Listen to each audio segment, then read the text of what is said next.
One nation one election की चर्चा अगर सभी देश में हो रही है, पूरे देश में हो रही है, तो इस बीच इस पर क्यों ना चर्चा कर लिया जाए। तो इसी बहाने हम पूर्व विधायक किशोर समृद्धि जी के पास तो पहुंच ही गए हैं। तो सीधा सवाल मेरा आपसे, वन नेशन वन इलेक्शन, ये जो समिति बनी है, इसको लेकर जो तैयारियां चल रही है, आप इस पूरे वन नेशन वन इलेक्शन के परिदृश्य को किस तरह से देखते हैं, देश के हित में और लोगों के हित में?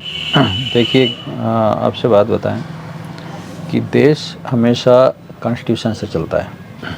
देश भावनाओं से नहीं चलता और देश किसी की तानाशाही विचारधारा से भी नहीं चलता है। भारत एक दुनिया का बड़ा लोकतांत्रिक देश है और जो मौजूदा सरकार है मोदी जी की, जब पिछले 5 साल में ये जो सरकार आई थी, ये सरकार कहा कि हम काला धन वापस लाएंगे, 15-15 लाख खाते में डालेंगे, एक भावनात्मक रूप से जनता का शोषण किया, हम बेरोजगारी ख़त्म करेंगे। उसके बाद फिर इस सरकार ने एक नोटबंदी, पिछला दौर में नोटबंदी लागू किया। लोगों को लगा कि काला धन ख़त्म होगा। पता होना चाहिए कि भारत में यहाँ के लोकतंत्र का आधार भ्रष्टाचार और काला धन है। फिर उसके बाद इस सरकार ने इस देश में 3 काले कृषि कानून लाए, जनता सड़कों पे उतरी, सरकार बैक हो गई। फिर इससे पहले सरकार ने सीएए और एनआरसी लाया, जनता सड़कों पे उतरी, सरकार बैक हो गई। फिर अभी 2000 का नोट सरकार ने बंद किया, जनता सड़कों पे नहीं उतरी। लेकिन इस समय जो स्थिति है वन नेशन वन इलेक्शन, ये बहुत ही ज़बरदस्त मैटर है, क्योंकि पूरी भारत में जो लोकतांत्रिक व्यवस्था है, जो लोक प्रतिनिधित्व कानून है, उसके तहत भारत में राष्ट्रपति का चुनाव होता है, संसद का चुनाव होता है, विधानसभाओं का चुनाव होता है और हर विधानसभा में, लोकसभा में सबका टेन्योर अलग अलग है। कुछ सरकारें अभी चुनी गई कि इसका आने वाला समय है। देश में राष्ट्रपति प्रधानमंत्री का चुनाव है, 2014 में होना है। ऐसी स्थिति में आपको पता होना चाहिए कि पहले जब भारत में मतपत्रों से इलेक्शन होता था तो वोट गिनने के लिए बड़ा समय लगता था। तो सरकारी अधिकारियों ने सरकार को सपोर्ट किया, सब बोला कि साहब हम तो 2-2, 3-3 दिन अपने परिवार से मिल नहीं पाते, बच्चों से मिल नहीं पाते। एक जहाँ पे इलेक्शन होता है, जो कंट्रोल रूम होता है, वहाँ पे हम बंद रहते हैं, वहीं खाना खाओ, वहीं पियो, तो हम परिवार से कट जाते हैं। तो क्यों ना ऐसी व्यवस्था बनाई जाए कि हम मशीनों से इलेक्शन कराएं। और उसके बाद ईवीएम का उदय हुआ, ईवीएम से इलेक्शन होने लगे। ईवीएम अब संदेह के दायरे में आ गई। अब फिर इस देश की नौकरशाही को लगा कि इस देश में हर 1 महीने 2 महीने में कहीं ना कहीं अधिसूचना जारी होती है, राज्यों के चुनाव होते रहते हैं, कहीं राज्यसभा के चुनाव होते हैं, विधानसभा के चुनाव होते हैं, सरकार के कामकाज रुकते हैं। तो नौकरशाही ने, ये बहुमत की सरकार है मोदी जी की, इसको एक सुझाव दिया कि इस समय आपका मोदी जी काफ़ी विरोध है, आपके ऊपर राफेल का एक बड़ा मामला है, आपके ऊपर इलेक्ट्रल बॉन्ड का एक बड़ा मामला है, कुछ मुद्दों में सरकार भ्रष्टाचार में फंसी हुई है, बीएसएनएल जो है इस समय ख़त्म होने की स्थिति में है पूरा। तो सरकार का लगातार उस पर दाग पड़ रहे हैं। तो उन्होंने बोला कि ये एक बड़ा इशू है और वन नेशन वन इलेक्शन आप शुरू करो, देश में एक बड़ी बात होगी। और उसमें क्या किया इन लोगों ने, एक 8 सदस्यीय कमेटी, रामनाथ कोविंद जी की अध्यक्षता में एक कमेटी बन गई। 2 सितंबर 2023 को इसका नोटिफिकेशन आ गया। मेरा मानना है कि भारत में कोई कानून नहीं है, लेकिन एक मर्यादा है कि भारत का जो राष्ट्रपति होता है, जब वो सेवानिवृत्त हो जाता है तो उसको और किसी कमेटी का चेयरमैन बनाना उचित नहीं होता। कानून नहीं है, कॉन्स्टिट्यूशन में कोई ऐसा प्रावधान नहीं कि बनाया नहीं जा सकता। बिल्कुल है ना। लेकिन एक क्या कहते हैं उसको, एक संवेदना जिसको अपन कहेंगे कि एक अपनी मर्यादा। लेकिन इस सरकार ने उस मर्यादा को भंग किया और रामनाथ कोविंद जी की अध्यक्षता में कमेटी बनाई। उसमें भी एक कारण है कि जब कोविंद जी या कोई भी राष्ट्रपति खाली होता है तो उसको कई सेमिनारों में बुलाया जाता है, वो जाता है, लोगों को संबोधित करता है, अपनी उपलब्धियां बताता है। तो ये कमेटी बनी रामनाथ कोविंद जी की। इस कमेटी में एक बड़ी बात यह है, बड़ी कमी है कि इस कमेटी में जो सबसे सीनियर एमपी हैं बीजेपी के, जैसे फग्गन सिंह कुलस्ते, उनको बनाना चाहिए था।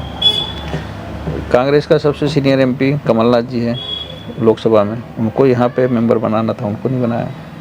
फग्गन सिंह कुलस्ते को नहीं बनाया। जिनने यहाँ पे लोकपाल का ड्राफ्ट तैयार किया था, प्रशांत भूषण और अन्ना हजारे, उनको नहीं बनाया। इस देश में गैर राजनीतिक संस्था है, एक संस्था है राष्ट्रीय स्वयंसेवक संघ, जो बीजेपी का पोषक कहला जाता है, उसका गॉडफादर कहते हैं अपन उसको। तो उसका जो राष्ट्रीय आरएसएस का जो चीफ है मोहन भागवत, उसको नहीं बनाया। तो मेरा कहने का मतलब कि ये जो स्वरूप है, जो अब वन नेशन वन इलेक्शन आप कर ही रहे हो, तो इसको बेहतर तरीके से आप करो। दूसरी बात, इसमें वन नेशन वन इलेक्शन में सरकार को अभी तो कमेटी सिफारिश देगी, और वो सिफारिश क्या देती है, लेकिन इस बात का ध्यान रखना चाहिए कि अगर कल एक साथ पूरे इलेक्शन करा लिए जाएं और अविश्वास प्रस्ताव है और सरकार भंग होगी, तब क्या होगा? क्या 5 साल इलेक्शन नहीं होंगे? धारा 356 का क्या होगा? धारा 356 में राज्य सरकारें जब निरंकुश हो जाती है तो उनको बर्खास्त करने का, तो उसका क्या होगा? दूसरा, जो राज्य निर्वाचन आयोग हैं उनके औचित्य पे सवाल है कि भाई अब वन नेशन वन इलेक्शन की बात करें तो ग्राम पंचायत का इलेक्शन राज्य निर्वाचन आयोग कराता है, नगर पालिका का राज्य निर्वाचन आयोग कराता है। तो ये जो इलेक्टेड बॉडी जो स्टेट की, उनका क्या होगा? एक बड़ा सवाल उठता है। फिर दूसरा ये है कि जैसे किसी की जो मेंबरशिप सपोज चली गई, तो वन नेशन वन इलेक्शन में क्या बाई इलेक्शन होंगे नहीं होंगे, विधानसभा के विधान परिषदों के इलेक्शन होंगे नहीं होंगे? ये अभी बिल्कुल भी स्पष्ट नहीं है, स्पष्ट नहीं है। तो इस स्थिति को भी कमेटी को तैयार करके अपनी सिफारिश देना चाहिए। और मेरा मानना है कि इन सबसे बेहतर भारत में, मैं पत्र भी पहले भी लिख चुका सरकार को, कि अब ये जो देश है लोकतांत्रिक रूप से और मजबूत करने की ज़रूरत है। क्योंकि इस देश की जो राजनीति है, एक तो इमोशनल राजनीति है और दूसरा रेडिकल पॉलिटिक्स हो गई भारत में, धर्म पे आधारित राजनीति हो गई। लोकतंत्र को ताकतवर बनाने के लिए इस देश में जो अमेरिका का जो सिस्टम है अध्यक्ष, हमारे कॉन्स्टिट्यूशन में नहीं है उसका प्रावधान, बिल्कुल है ना, लेकिन राष्ट्रीय मतलब अध्यक्षीय शासन प्रणाली संविधान में संशोधन, संविधान लोकतंत्र के खिलाफ थोड़ी है। संविधान तो चाहता है कि भारत में लोकतंत्र मजबूत हो। और उस समय की व्यवस्था थी कि भाई चलो जनता से प्रधानमंत्री चुना जाए। उस समय राष्ट्रपति को लेकर कभी सोचा ही नहीं कि भविष्य में कभी ऐसी स्थिति बने। तो अब ये स्थिति बन गई है। तो देश में राष्ट्रपति का जो चुनाव है वो जनता के द्वारा होना चाहिए, अध्यक्षीय शासन प्रणाली लागू होना चाहिए। देश में प्रधानमंत्री का भी चुनाव जनता के द्वारा होना चाहिए और राज्यों में मुख्यमंत्री का भी चुनाव जनता के द्वारा होना चाहिए। ये सिफारिश यदि रामनाथ कोविंद कमेटी करती है तो देश के लिए बेहतर होगा और सरकार को इस ओर कदम बढ़ना चाहिए। समृद्धि जी, मेरा इसमें ये सवाल है कि देश मल्टी पार्टी सिस्टम से जुड़ा हुआ है और डेमोक्रेटिक वर्ल्ड आर्डर का दौर है। ऐसी स्थिति में आपको क्या लगता है, वन नेशन वन इलेक्शन क्या ये डेमोक्रेसी को अफेक्टेड करेगा? क्या आपकी संभावनाएं व्यक्त कर रहे हैं इसमें?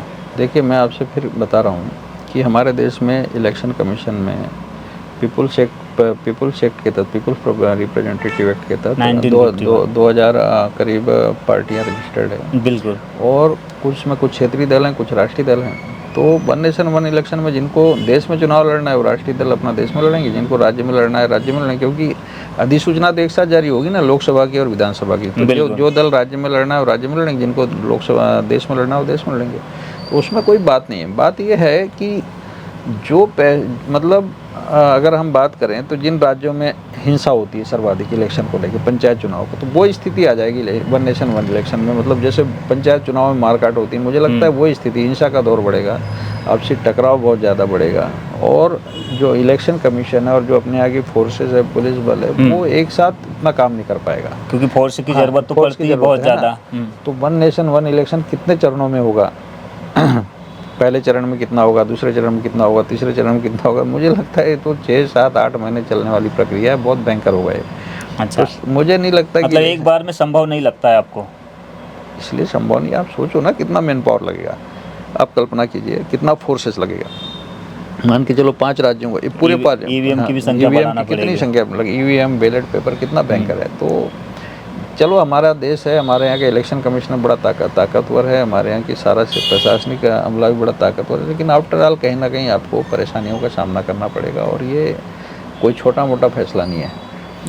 अच्छा, इसमें जो पूर्व राष्ट्रपति है रामनाथ कोविंद जी, इनको इसका चेयरमैन बनाया गया है और जो भी सदस्य इसमें 8 सदस्य है, आपको क्या लगता है, क्या ये 8 सदस्यों के माध्यम से ही इस तरह की सिफारिश होना चाहिए था? क्या इसमें और भी कुछ अच्छे अलग अलग क्षेत्रों में कार्य करने वाले विधि तज्ञ है, संविधान तज्ञ है, या फिर चुनाव सुधार से संबंधित जो जानकार है उनको इसमें शामिल किया जाना था, क्योंकि चुनाव सुधार की ज़रूरत तो वर्षों से महसूस की जा रही है। ईसीआई स्वयं इस चीज़ को बोल चुका है कई दफ़ा। तो आपको क्या लगता है कि ओवरऑल किस तरह का सुधार भी होना चाहिए? देखो, मेरा मानना है कि सबसे पहले तो चुनाव सुधार होना चाहिए। पहले चुनाव सुधार होता और उसके बाद फिर वन नेशन वन इलेक्शन की बात होती। सरकार ने अभी तक कोई नया चुनाव सुधार विधेयक लाया नहीं। दूसरी बात, भारत में जो लोकतांत्रिक व्यवस्था पे अपन बात करते हैं, सबसे ज़्यादा निरंकुश इस देश का इलेक्शन कमीशन है। वो अपनी मर्जी से बिना पार्लियामेंट में कोई कानून बनाए, इलेक्शन कमीशन एक अपना ही एक कानून बना के और देश की लोकतांत्रिक व्यवस्था को तंग करते रहता है। कैसे? उदाहरण? ढेर सारा, जब पार्टियों का जैसे रजिस्ट्रेशन के लिए आप इलेक्शन कमीशन जाओ तो आपको मिलने का नहीं मिलेगा टाइम, जाने के कोई बात करने तैयार नहीं। चीफ इलेक्शन कमीशन मिलता नहीं है लोगों से, तो वो एक व्यवस्था। दूसरा, इलेक्शन कमीशन को जो भी वहाँ पे चुनाव सुधार करता है उसको संसद में पारित कराना चाहिए। चुनाव सुधार विधेयक संसद में पारित हो और उसके बाद फिर इलेक्शन कमीशन अपना तैयार किया। जैसे उन्होंने कहा कि भाई आपको आपके ऊपर कितने आपराधिक मामले हैं, आपके पास कितनी प्रॉपर्टी, ये कोई भी ऐसा कानून जो चुनाव सुधार में कहीं पे भी भारत में ये पारित नहीं है, संसद में कहीं पारित नहीं हुआ। आपने लोगों का डाटा मांगना शुरू कर दिया, उनका प्रॉपर्टी का ब्यौरा मांगना शुरू कर दिया, इसका तो कोई मतलब नहीं है। आप कोई इलेक्शन में जो बेहतर व्यवस्था है कि भाई कम से कम यहाँ पे काला धन का इस्तेमाल हो, करप्शन बिल्कुल ना हो और इलेक्शन फ्री एंड फेयर हो। किसी तर्क ये दिया जा रहा है इसके पीछे कि इसमें पैसे की अनावश्यक बर्बादी को रोका जाएगा, इससे जीडीपी ग्रोथ में आएगी। अब मुझे ये बताइए कि जो चुनाव इलेक्शन कंटेस्ट करने वाला कैंडिडेट होता है उस पर तो एक लिमिट भी है तय निर्वाचन आयोग की ओर से, लेकिन हम देख रहे हैं कि पार्टियां लिमिट से आगे का जो कैंडिडेट पर लिमिट है उससे आगे जाकर कई करोड़ों खर्च कर रही है।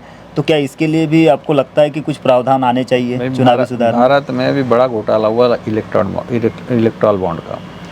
चुनाव चंदा हजारों करोड़ रुपए हुआ। बीजेपी ने, कांग्रेस ने, सबने अपने बॉन्ड जारी किए, बैंकों के माध्यम से बॉन्ड खरीदे। उसकी अब तक जांच नहीं हो पाई। दूसरी बात, पार्टी कैंडिडेट की आपने समझ कि आप 5 लाख विधानसभा में करेंगे, 25 लाख लोकसभा में करेंगे, लेकिन पार्टियां कितना खर्च करेगी? पार्टियों के पास फंड कहाँ से आएगा? कौन उनको चंदा देगा? कैसी मेंबरशिप होगी? इस पे कोई बात ही नहीं है। बिल्कुल। तो जो चुनाव जो इलेक्शन कमीशन है वो बेहतर, पूरे देश में उसकी ये पोजीशन है कि वो सत्ताधारी दल का पिट्ठू है, पिछलग्गू है, वो फ्री एंड फेयर नहीं है।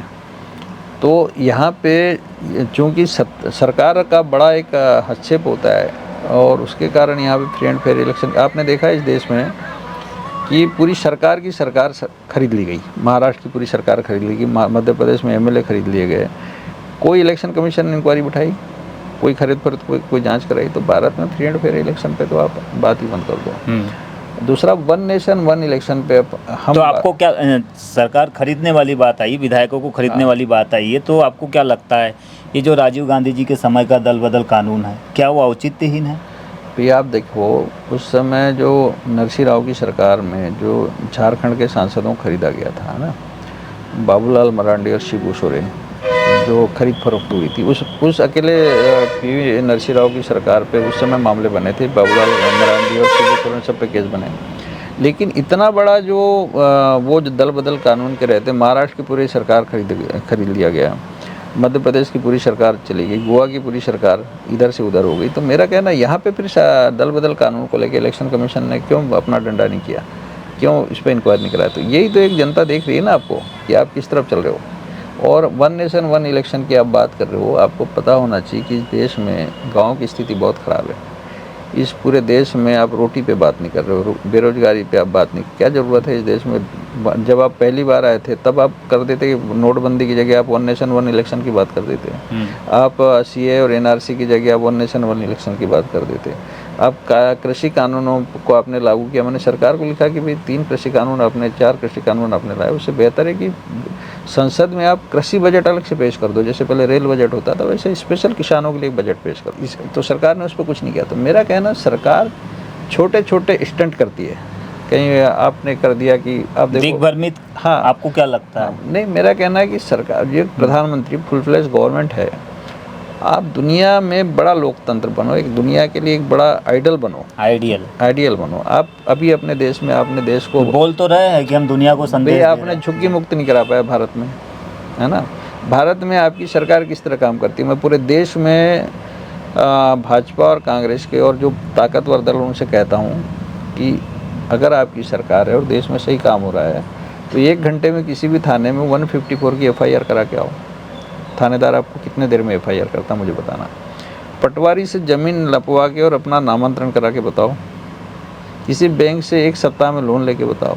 आपकी सरकार किस तो दिशा इसके में लिए तो सरकार ने कानून बनाई ना, लोक सेवा फिर गारंटी। क्यों नहीं हो रहा? ये तो स्टेट का कानून, मैं तो सेंट्रल की बात कर रहा हूँ। जो बच्चों को एजुकेशन, तो अभी भी क्या आपको लगता है निर्धारित समय में काम नहीं हो रहे ये कानून जो बने हैं उसके बावजूद? कुछ भी काम नहीं हो रहा है साहब। देखो ये सरकार लचर पचर है, सरकार बातें करती है, सरकार लोगों को भ्रमित करती है। लोगों का जो मैं मानता हूँ इस सरकार ने इंफ्रास्ट्रक्चर डेवलपमेंट बहुत किया, लेकिन जो गांव में जो एक प्रशासन जो होता है, शासन, अभी छिंदवाड़ा में देखा आपने एक व्यक्ति को जादू टोने के शक में लोगों ने जूते चप्पल की माला से मारा। और वो तो लांजी क्षेत्र में भी होता है, बालाघाट जिले में नहीं भी क्यों होता है? मेरा कहना, आप इतने सालों में क्यों हो रहा है? आप लोगों को अंधविश्वास से बाहर नहीं निकाल पा रहे हो, आप लोगों को उनको कानून का राज ही नहीं बता पा रहे हो, तो कैसे चलेगा ऐसे में? आप डेमोक्रेसी, मैं वही कह रहा हूँ कि भारत में लोगों को आप राइट्स पे बात करो ना भाई। यहाँ पे भारत एक ऐसा देश है जहाँ सबसे ज़्यादा लोगों के हक अधिकार छीने जाते हैं। आप राइट्स पे कोई सरकार खड़ी नहीं होती किसी के खिलाफ। अभी आप बताइए, इस देश में ईस्ट इंडिया कंपनी थी। ईस्ट इंडिया कंपनी इस देश में आई, लॉर्ड डलहौजी ने डिवाइड एंड रूल की पॉलिसी बनाई, क्योंकि वो चाहते थे कि इस देश में लोग आपस में बटे रहें, हिंदू मुसलमान सिख ईसाई सब आपस में बटे रहें, लोग जातियों में बटे रहें, क्योंकि उनको इन सब के ऊपर रूल करना था, है ना। जब उन्होंने देखा कि इस देश में लोग आपस में अगर एक हो जाएंगे तो हमें देश छोड़ के जाना पड़ेगा। वही काम बीजेपी गवर्नमेंट कर रही है। जैसे ईस्ट इंडिया कंपनी चला रही थी वैसे बीजेपी सरकार चल। तो मेरा कहना, अब देश आपने बांट दिया हिंदू मुसलमान। कैसे देश बांट रही बीजेपी? Divide and rule. आप देखो मणिपुर में, देखो मैतई, नागा और कुकी के बीच में कितना भयंकर संघर्ष है। इस देश में भाजपा के नेता, वो तो एक रिजर्वेशन पॉलिसी को लेकर है शायद वहाँ पे इस स्थान। भाई भारत में आप देखो ना खुल के, वो तो कई जगह हो रहा है, महाराष्ट्र में भी मराठा आंदोलन चल रहा है। मेरा वही मराठा आंदोलन चल रहा है ना। तो मराठा आरक्षण पे आप बात करें, यहाँ ग्वारी का भी आंदोलन चला। इससे पहले 10 साल पहले ग्वारी समाज पे गोली चालन किया था कांग्रेस गवर्नमेंट है। तो महाराष्ट्र में है ना, ये देश धर्म जाति और भाषा में बटा हुआ देश है। किसने बांटा इसको? अंग्रेजों ने बांटा। तो उसी चीज़ को आप क्यों बांटना चाहते हो? मेरा कहने का मतलब, इस देश में आप खुल के, देश का प्रधानमंत्री या मुख्यमंत्री किसी कम्युनिटी की को, किसी के धर्म को आप खुलेआम आलोचना कर रहे हो। हेट स्पीच जैसा यहाँ पे कानून है, यहाँ पे गैर जमानती अपराध है हेट स्पीच। यहाँ पे सोशल मीडिया में आप देखोगे जाति और धर्म के नाम पे कितनी पोल डली रहती है, कभी पुलिस कोई एक्शन नहीं लेती। तो मेरा अच्छा, जाति और धर्म की बात आई है तो अभी जो तमिलनाडु के CM आई स्टालिन, उनके पुत्र उदयनिधि का भी एक बयान आया सनातन रिलीजन को मेरा वही तो नेता तो आपस में सभी कर रहे हैं। मेरा कहना क्यों हो रहा है, मेरा कहना, आप किसी भी नेता को जो शर्मान्य, जो इस देश में, नेता किसी धर्म से पैदा नहीं होता। नेता तो कॉन्स्टिट्यूशन से पैदा होता है। लोक प्रतिनिधित्व कानून के तहत वो MLA बनता है, MP बनता है। देश के कॉन्स्टिट्यूशन में कहीं नहीं लिखा हुआ है कि आप किसी धर्म को सार्वजनिक रूप से अपमानित करो। कोई सनातन धर्म को आप अपमानित करो, या कोई इस्लाम को आप अपमानित करो, या ईसाई को अपमानित करो, या जैन को अपमानित, ये कहीं नहीं लिखा हुआ है। तो जो भी ये काम को कर रहा है उसके खिलाफ कड़े मुकदमे बनना चाहिए, उसके खिलाफ गिरफ्तारी होना चाहिए, उसको जेल में डालना चाहिए, और उसको सार्वजनिक जीवन से उसकी हमेशा के लिए छुट्टी करना चाहिए। तब जाके मैंने आपसे फिर ही बोला कि ये देश इस समय रेडिकल, मतलब ज्वालामुखी के मुहाने पर खड़ा है। बिल्कुल ये समझ लीजिए कि आप धर्म की बात कर रहे हैं, सार्वजनिक रूप से अपमानित नहीं किया जाना, लेकिन कई बार हम देखते हैं कि धर्मों के माध्यम से भी तो कई पाखंड और कई सारी चीज़ें चरितार्थ होते हैं। तो ऐसी स्थिति में क्या लोगों को सवाल नहीं उठाना चाहिए? मेरा कहने का, धर्म की आड़ में अगर आडंबर हो रहे हैं, गलत हो रहा है, तो मेरा कहने का मतलब है क्यों हो रहा है, यही तो एक सवाल है। जितने बड़े बड़े धर्माचार्य हैं, शंकराचार्य हैं, मौलवी हैं, पादरी हैं, इनकी क्या ड्यूटी है? इनकी ड्यूटी है कि लोग ईश्वर के प्रति आस्थावान रहें, लेकिन उस पाखंड में न उलझें। ये धर्म उनकी आय का स्रोत नहीं बनना चाहिए, लोगों की आस्था का स्रोत बनना चाहिए, आस्था का एक आधार बनना चाहिए। लेकिन लोगों ने इस देश में, मैं अगर बोलूं कि इस देश में जितने जो बाबा, पंडित, पुजारी, इन सब के ऊपर जो प्रवचन करते हैं, सब पे GST लगना चाहिए। इन सबकी आय के ऊपर GST। और नेता तो आज उनके चरणों में नतमस्तक हो रहे हैं ना। इनको तो नहीं, हमें कोई मतलब 80G में जो इनको वो मिलता है, इनकम टैक्स में जो छूट मिलती है, वो छूट नहीं। अभी आने वाले इलेक्शन है, उससे पहले हमने ये देखा है कि मध्य प्रदेश में जो चुनाव पॉलिसियों के बेस पर होना चाहिए, लोगों, राजनीतिक दलों को अपनी नीति बनाकर सार्वजनिक करना चाहिए लोगों के बीच में। वो चुनाव से ठीक पहले बड़े बड़े धार्मिक आयोजन करा रहे हैं, चाहे फिर कांग्रेस के पूर्व मुख्यमंत्री कमलनाथ जी हो या फिर शिवराज जी हो और तमाम नेता हो। बालाघाट में भी हमने देखा है। देखिए मध्य प्रदेश में, इस पर आप क्या कहेंगे? धर्म सुरक्षा अध्यादेश 2021 लागू है, धर्म सुरक्षा अधिनियम 1965 लागू है, आपको पता है मध्य प्रदेश के बारे में, यहीं पे ये 2 कानून लागू हैं। उसके बावजूद अगर आपके प्रदेश का नेता ही अगर उसका वायलेशन करता है, अभी भोपाल में कई लोगों ने एक आवेदन किया कि एक पत्रकार ने आवेदन किया कि मुझे, मुस्लिम पत्रकार है, उसने कहा कि मुझे हिंदू बनना है। उसमें डीएम को पावर है, उसने एप्लीकेशन डीएम को दिया कि मेरे 20 दिन में मामला मेरा डिसाइड किया जाए, मैं हिंदू बनना चाहता हूँ। सवाल है कि जिस प्रदेश में धर्म सुरक्षा अधिनियम 1968 लागू है, धर्म सुरक्षा विधेयक 221 लागू है कि कोई भी व्यक्ति अपने धर्म को मान सकता है, उसमें किसी तरह का डरा के, दबा के और उसको प्रलोभन दे के आप उसका धर्म नहीं बदल सकते हैं। तो ये स्थिति आपके यहाँ क्यों पैदा हो रही है? भाई आपका जैसे बागेश्वर धाम, हमारे यहाँ परसवाड़ा में मंत्री जी ने कराया, कलेक्टर गया, सारे लोग गए, ये धार्मिक सवाल है, उस पर कोई बात नहीं। लेकिन अगर उसके मंच पे महिलाएं बाल खुले करके डांस कर रही है, नाच रही है, उनको बाबा आ रहा है, भूत आ रहा है, तो ये तो अंधविश्वास है। इसके खिलाफ तो बोलना चाहिए कि इससे क्या है, साइंस तो इन चीज़ों को मानता नहीं, कानून भी नहीं मानता। कानून भी नहीं मानता। मेरा कहना इसको बैन करना चाहिए। आप ठीक है, हनुमान जी की आराधना किसी ने मना नहीं किया, हनुमान चालीसा पढ़ो, सब चीज़ करो, हनुमान जी के प्रति पूरे आस्थावान है, उसमें कोई मना नहीं। धर्म की बात तो अपने जगह है, लेकिन मेरा ये सवाल है कि वन नेशन वन इलेक्शन को लेकर जिस तरह से समिति बनी है, अब समिति आगे अपने रेफरेंसेस जो भी है तैयारी करेगी वन नेशन वन इलेक्शन को लेकर, आपको क्या लगता है इसके माध्यम से क्या देश में फ्री एंड फेयर इलेक्शन होगा या फिर क्या एकाधिकारशाही को बढ़ावा मिलेगा? आपका क्या देखिए, रिएक्शन है? हमारा जो संविधान है वो 7-8 देशों का मिक्स संविधान, तो इनको वन नेशन वन इलेक्शन के लिए भी कमेटी को 15-20 देशों का दौरा करना पड़ेगा। जैसे डेनमार्क हो गया, अमेरिका हो गया, ब्रिटेन हो गया, जहाँ पे डेमोक्रेसी ताकतवर है, उन देशों का दौरा करके और कैसे इलेक्शन बेहतर कराया जाए उस पर उनको काम करना पड़ेगा। दूसरी बात यह है कि भारत में चुनाव सुधार का सबसे अच्छा प्रयास अगर किसी ने किया था तो टी एन शेषन ने किया था। टी एन शेषन अपने यहाँ इलेक्शन चीफ इलेक्शन कमिश्नर। आप इस देश की जनता जब वो इस गांधीनगर से खड़ा हुआ, जिसने इस देश में बड़ा बदलाव लाने का काम किया, उस टी एन शेषन को लाल कृष्ण आडवाणी जी ने गांधीनगर में चुनाव में हरवा दिया, लोकसभा चुनाव। वो अब सोचो इस देश की जनता क्या करना चाहिए कि जिसने इस देश में लोकतंत्र को ताकतवर बनाने का काम किया उसको जिताना चाहिए था, लेकिन लोगों ने क्या किया, आडवाणी जी को जिताया, टी एन शेषन को हरा दिया।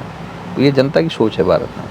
अब इस समय मैंने आपसे बोला था कि भारत में अभी भगवा राजनीति चल रही है और उनके साथ सिविल सोसाइटी भी लगभग उनके साथ जुड़ गई है।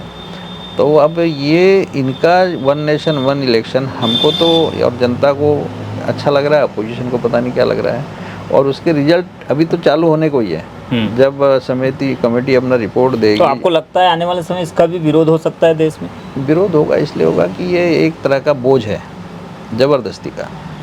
हमारे यहाँ चल रहा है ना डेमोक्रेटिक सिस्टम। मेरा कहना बदलाव लाना है तो राष्ट्रपति प्रणाली, मैं जो आपसे बात बोला कि राष्ट्रपति शासन प्रणाली, जनता के द्वारा सीधा राष्ट्रपति चुनो, सीधा प्रधानमंत्री चुनो, सीधा मुख्यमंत्री चुनो, ये बेहतर होगा ना। जनता के चुने हुए प्रतिनिधि होंगे। संसद, लोकसभा में सांसदों की संख्या बढ़ाओ, सीटें बढ़ाओ, विधायकों की सीटें बढ़ाओ, देश में जिले बनाओ, छोटे राज्यों को बढ़ाओ, तब जाके भारत। तो अभी सेंट्रल विस्टा तो बना है। सेंट्रल विस्टा एक प्रोजेक्ट है, सेंट्रल विस्टा प्रोजेक्ट है, उसमें नया संसद भवन शामिल है। सेंट्रल विस्टा कोई ये नहीं है। सेंट्रल विस्टा 888 सीटों का रेशियो वो भवन का नाम नहीं है सेंट्रल विस्टा, वो संसद भवन है जी, है ना। सेंट्रल विस्टा प्रोजेक्ट है भारत सरकार का, है ना। सेंट्रल विस्टा प्रोजेक्ट में संसद भवन और सचिवालय और बहुत से ऐसे भवन है ना। तो चलो 888 आपने किया, लेकिन अब परिसीमन करो, परिसीमन तत्काल राज्यों का भी होना चाहिए, राज्यों का विधानसभा बढ़ना चाहिए, बहुत ज़्यादा क्षेत्रफल बढ़ चुका है। तो मेरा कहना ये इस तरीके से आप मजबूत करो, जिलों की संख्या बढ़ाओ, बड़े जिले, बड़े संभाग, छोटे संभाग करो उनको, तो उससे जब भारत मजबूत होगा, रोजगार की संभावनाएं बढ़ेगी, इंडस्ट्रियल डेवलपमेंट होगा, तब जाके हमारी जनता ताकतवर बनेगी। हम देखते हैं कि कई बार न चाहते हुए भी कई राज्यों में कुछ ऐसी घटनाएं हो जाती है, जैसे अभी उदाहरण के तौर पर मणिपुर में सिविल वार हो रहे, तो ऐसी परिस्थितियों में कभी कभी राष्ट्रपति शासन भी राज्यों में लागू हो जाता है। अगर ऐसा किसी राज्य में लागू होगा तो क्या वन नेशन वन इलेक्शन के तहत क्या वहाँ पे राज्यों में राष्ट्रपति शासन के माध्यम से लोगों के अधिकार सुरक्षित रह पाएंगे? इससे क्या फ़र्क पड़ेगा? ऐसा हो पाएगा या नहीं?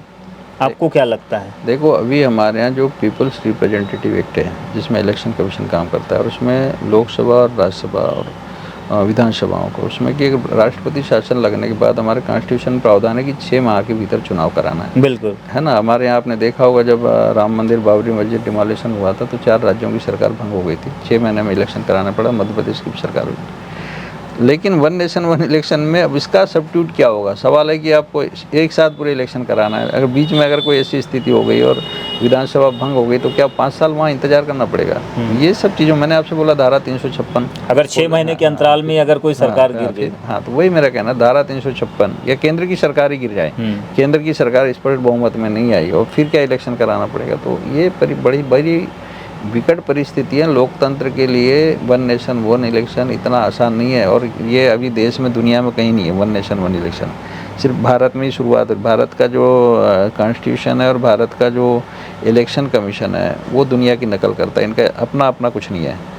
तो अभी मैंने आपसे बोला ना कि अगर आपको दुनिया में बेहतर ताकतवर बनाना है तो सबसे बढ़िया एक समय है बहुमत की सरकार है। इस समय इनको कॉन्स्टिट्यूशन में अमेंडमेंट करके और राष्ट्रपति शासन जो है, राष्ट्रपति का जनता से चुनाव कराओ, प्रधानमंत्री का जनता से चुनाव कराओ और मुख्यमंत्री का जनता से चुनाव कराओ, ये बेहतर होगा भारत के लिए। मैं अभी हम देख रहे हैं कि दुनिया के देशों में एडवांस डेमोक्रेसी का भी मॉडल आ रहा है, जिसमें पार्टिसिपेशन हो, फिर डिमांड हो या फिर स्क्रूटनी हो, जांच हो, मतलब लोगों की सहभागिता को पारदर्शी बनाया जा रहा है और ज़्यादा मजबूत बनाने की चर्चा हो रही है।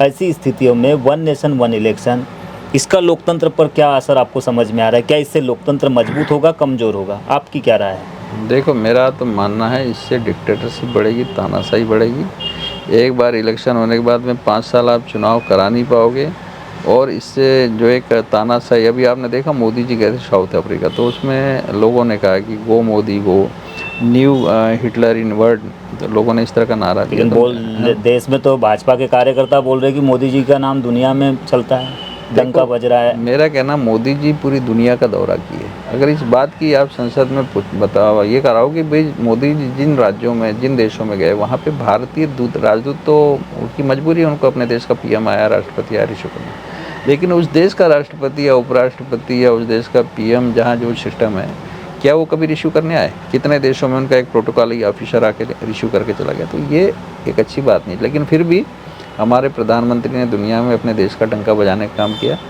कहीं अपमान कहीं सम्मान, वो तो उनके देशों की बात है, लेकिन मेरा मानना है कि भारत को यदि ताकतवर बनाना है दुनिया में तो राष्ट्रपति शासन प्रणाली लागू करना चाहिए भारत में। जनता के द्वारा राष्ट्रपति, प्रधानमंत्री, राष्ट्रपति शासन प्रणाली क्या राष्ट्रपति का चुनाव? राष्ट्रपति निर्वाचन प्रणाली, हाँ, राष्ट्रपति जो अमेरिका में है ना, राष्ट्र सीधा जनता से चुनाव की प्रक्रिया, वन नेशन वन इलेक्शन। तो ये केवल राष्ट्रपति तक सीमित होना चाहिए कि प्रधानमंत्री या फिर निचले लेवल के लोकल बॉडी इलेक्शन? देखो, एमएलए एमपी तो होता ही जनता से जी, है ना। सिर्फ हमारा कहना, मुख्यमंत्री, प्रधानमंत्री और राष्ट्रपति तीनों का जनता से इलेक्शन होना चाहिए। राज्यों में मुख्यमंत्री का होना चाहिए, देश में प्रधानमंत्री और राष्ट्रपति का होना चाहिए। और राष्ट्रपति जो इस समय भारत में संसद के ऊपर है, लेकिन सारा अधिकार संसद को है। संसद जब तक कोई पार्लियामेंट सब देश में पार्लियामेंट सर्वोपरि है, तो देश में पार्लियामेंट भी सर्वोपरि होना चाहिए और राष्ट्रपति भी सर्वोपरि होना चाहिए। तो ये व्यवस्था हमारे देश में होना चाहिए ताकि, और मेरा तो ये भी मानना है कि इस देश का पहला राष्ट्रपति जो प्रणाली है, शासन प्रणाली, उसमें मोदी जी को ही चुनाव लड़ना चाहिए और मोदी जी देश के पहले राष्ट्रपति बने, अपने लिए एक बड़ी अच्छी बात। एक तात्कालीन सवाल मैं आपसे सवाल का जवाब लेना चाहूँगा आपसे। संघ प्रमुख मोहन भागवत जी ने कल कहा है कि जब तक भेदभाव है तब तक आरक्षण रहेगा, लेकिन इसके पहले वो आर्थिक आधार पर आरक्षण की भी डिमांड कर चुके। तो बार बार बयानों को बदलते रहते हैं संघ प्रमुख या फिर उनसे जुड़े हुए लोग। इस पर आपका क्या नज़रिया है? देश में एक और मराठा आरक्षण को लेकर आंदोलन भी जारी है और देश में कई राज्यों में हम देखते हैं कि छोटी छोटी जातियाँ भी अपने आप को ट्राइबल के तौर पर दिखाना चाहती है या फिर ट्राइबल मानती है, लेकिन सरकार उन्हें ट्राइबल सूची में जगह नहीं दे पाई। इस पर आपके क्या विचार है? देखिए, एक बात बोलूँ, बहुत बढ़िया चीज़। मेन बात तो जो राष्ट्रीय स्वयंसेवक संघ है, इसका कहीं रजिस्ट्रेशन नहीं है। नॉन पॉलिटिकल ऑर्गेनाइजेशन, पहले सुन लीजिए, इसका कहीं रजिस्ट्रेशन नहीं है, इसका कोई कॉन्स्टिट्यूशन नहीं है, ये कभी ITR नहीं भरता है। दूसरी बात, ये एक ऐसा संगठन है जो इस देश में लाठी लेके प्रदर्शन करता है। ये एक ऐसा संगठन है जिसके पास कोई हथियारों का लाइसेंस नहीं, लेकिन ये शस्त्र पूजा करता है। दूसरी बात, ये जो संगठन है, इसके ऊपर 5 बार बैन लग चुका है। एक बार लगा है गांधी जी की हत्या के समय, एक बार लगा बाबरी मस्जिद डिमोलिशन के समय, एक बार लगा 77 में इंदिरा जी ने किया था इमरजेंसी जब लगी, तो 2 3 4 बार तो इसके ऊपर बैन लग चुका है। लेकिन इस समय जो सरकार है, वो सरकार का क्या बोलेंगे इसको, सरकार का एक गॉडफादर है जो ऑर्गेनाइजेशन है, लेकिन ये एक ऐसा संगठन नहीं कि देश में सर्वमान्य हो। जैसे इनने बोला कि भी आरक्षण ऐसा लगना चाहिए वैसा, उससे नहीं मतलब, क्योंकि ये पर्टिकुलर सिर्फ हिंदुत्व की बात करता है, पर्टिकुलर एक संप्रदाय की बात करता है। अगर आरएसएस के लोग सभी धर्म और उसकी बात करें तब इनके बयान का मतलब, वैसे कोई मतलब नहीं है। और उनका एक अपना नज़रिया है संघ प्रमुख का। रिजर्वेशन के इशू पर आपका क्या कहना है, जो देखो- आंदोलन देश में हो रहा है एक बार फिर से? देखो सर, रिजर्वेशन समाज में कमज़ोर तबके को मिलना चाहिए। समाज का जो अंतिम छोर में बैठा हुआ आदमी, जैसे हमारे यहाँ बालाहाट में, अब हम ट्राइब्स बोलेंगे, ट्राइब्स का आरक्षण ख़त्म कर दो, लेकिन जब आप मछुरदा जाओगे वहाँ गांव में, जब देखोगे बैगा ट्राइब्स की क्या पोजीशन है, तो आपको लगेगा नहीं, इन्हें रिजर्वेशन मिलना चाहिए और इनको घर मिलना चाहिए, इनको नौकरी मिलना चाहिए, है ना। वैसी स्थिति जहाँ भी समाज का कमज़ोर तबका है उसको उसका लाभ मिलना चाहिए। और जब तक वो समाज में उच्च वर्ग के बराबरी पे नहीं आ जाता है तब तक उसको आरक्षण का लाभ मिलना चाहिए। अब जैसे कई लोग बात कर रहे हैं कि मराठा आरक्षण, अब मराठा तो महाराष्ट्र तक है, मराठा ने बड़ी बड़ी लड़ाई लड़ी है और बड़ा बड़ा देश के लिए काम किया है। अब मराठा में जो कमज़ोर तबके के मराठा हैं उनको मिलना चाहिए आरक्षण, लेकिन जो अपर क्लास है मराठा का, जो ताकतवर क्लास है, अगर वो भी लाभ लेना चाहेगा तो ये तो अच्छी बात नहीं है। जैसे ब्राह्मणों पे अपन बात करते हैं तो ब्राह्मण बहुत संपन्न है, मंदिर बड़े बड़े मंदिर है, मठाधीश से शंकराचार्य, लेकिन गांव में जो कथा पूजा करने वाला जो ब्राह्मण है, जो बड़ा मुश्किल से अपना घर परिवार चलाता है। हर कोई अपनी जाति धर्म की बात करता है, अपनी जनसंख्या की बात करता है, भागीदारी की बात करता है, लेकिन उस व्यक्ति की बात कोई नहीं करता जिसकी सबसे ज़्यादा समस्या है। देखो, आपने कभी देखा एक सभा देखा होगा आपने, बहुत बड़े बड़े नेताओं को, उसमें देखना कि जो सभा में जो मंच पे बैठा हुआ आदमी होता है वो नेता के बाजू में होता है, वो संपन्न व्यक्ति होता है। और उस सभा में जो भीड़ होती है उसमें सबसे पीछे जो आदमी होता है और समाज का सबसे करीब आदमी होता है, गरीब कमज़ोर आदमी होता है। जब मंच पे बैठा हुआ जो नेता होता है, जब वो पावर में आता है, पावर में आने से पहले किसकी बात करता है? वो उस आदमी की जो धूप में बैठा है, जो उसकी सभा सुन रहा है।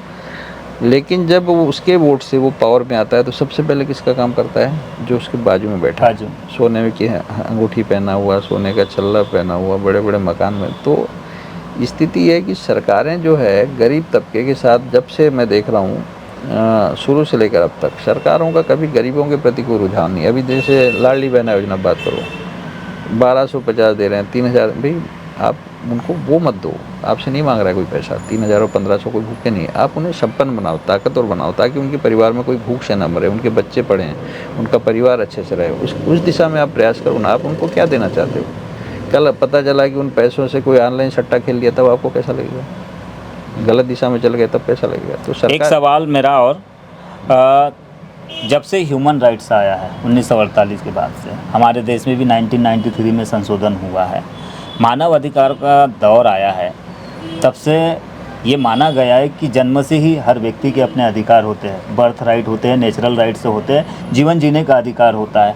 लेकिन हम देख रहे हैं कि जो इंटीरियर क्षेत्र होता है, बहुत ज़्यादा डेंस फॉरेस्ट वाला इलाका होता है, वहाँ पे जो पीपल्स रहते हैं उन तक अभी भी बिजली नहीं पहुँच पा रही है, उन तक अभी तक राशन अभी तो गवर्नमेंट दे रही है कुछ हद तक, लेकिन फिर भी अभी उनके जीने के लिए, रहने के लिए भी कई बार खबरें आते रहती। इस पर आपके क्या विचार है? क्योंकि आज तक उसको जीवन जीने का जो अधिकार आर्टिकल 21 के तहत मिला है वो भी सही ढंग से नहीं मिल पा रहा है। देखो, मध्य प्रदेश, ये किसकी जवाबदारी है? मध्य प्रदेश में सबसे ज़्यादा जो है वायलेशन है ह्यूमन राइट्स का, आर्टिकल 21 का, आर्टिकल 32 का, फंडामेंटल राइट्स का भी बड़ा वायलेशन। बिल्कुल। मध्य प्रदेश और बल्कि पूरे देश में जितने राजस्व ग्राम है, वन ग्राम है, लगभग मैंने क्या बोला, गाँव की स्थिति पूरे देश में एक जैसी है। और सरकार का जो नज़रिया, सरकार 100 स्मार्ट सिटी बना रही है, लेकिन 10,000 आदर्श ग्राम क्यों नहीं बना रही है? सरकार आरक्षण की बात करती है, सरकार गाँव को गोद लेती है। मेरा कहना है सरकार को गाँव के गरीब और कमज़ोर परिवार को गोद लेना चाहिए और उनको संपन्न बनाना चाहिए, इस दिशा में उसको प्रयास करना चाहिए। मध्य प्रदेश में सबसे ज़्यादा पुलिस का अत्याचार है, थानों में, लॉकअप में, जेलों में सबसे ज़्यादा मानव अधिकारों का वायलेशन गाँव से ज़्यादा यहाँ पे है। अब शहरों में सबसे खराब स्थिति, गली मोहल्लों में सबसे ज़्यादा गुंडे बदमाश पैदा हो रहे हैं। जितने बड़े लोग हैं सामंती, उनके द्वारा सबसे ज़्यादा कमज़ोर तबके को दबाया जाता है। तो मध्य प्रदेश में असमानता, बुंदेलखंड में असमानता का दौर है, आर्टिकल 14-15 का वायलेशन है, वहाँ तो अस्पृश्यता का बड़ा माहौल आज भी है। आज भी है।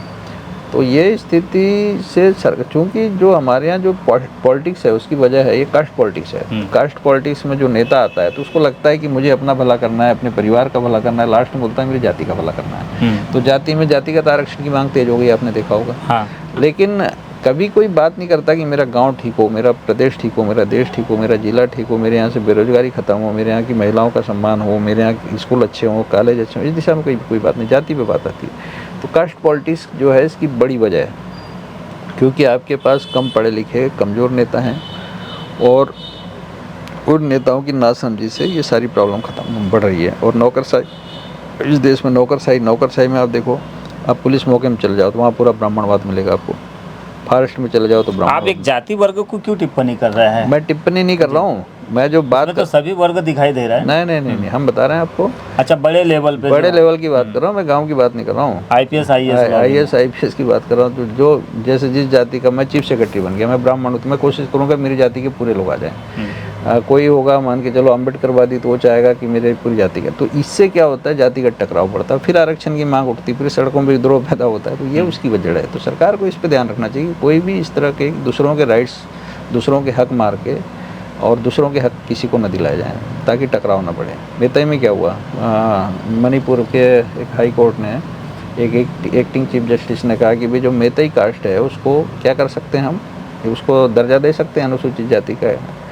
उसी के बाद में सिविल वार की भाई जो उनको लगा कि जो कुकी और नागा, उनको लगा कि हमारे राइट्स खत्म हो जाएंगे। मेताई तो बहुत संख्यक है मणिपुर में, अगर ये राइट्स, ये अगर पहाड़ों में भी उनका कब्जा बढ़ेगा, तो यहाँ से टकराव पैदा हो, जबकि वो राइट्स किसका था, हाई कोर्ट मणिपुर का नहीं था, वो राज्य सरकार मणिपुर का और केंद्र भारत सरकार का मैटर था। वो उनको चाहता तो खारिज करके कह सकता था कि भाई इसको राज्य सरकार डिसाइड करेगी, केंद्र सरकार करेगी, और पिटीशन इन्फेक्चर्स, लेकिन उसने डायरेक्शन दे दिया कि इसको शामिल करो, वो तो टकराव बढ़ना है। तो ये कहीं ना कहीं प्रशासनिक गलती होती है, जिसकी वजह से इस तरह की स्थितियों का निर्माण होता है।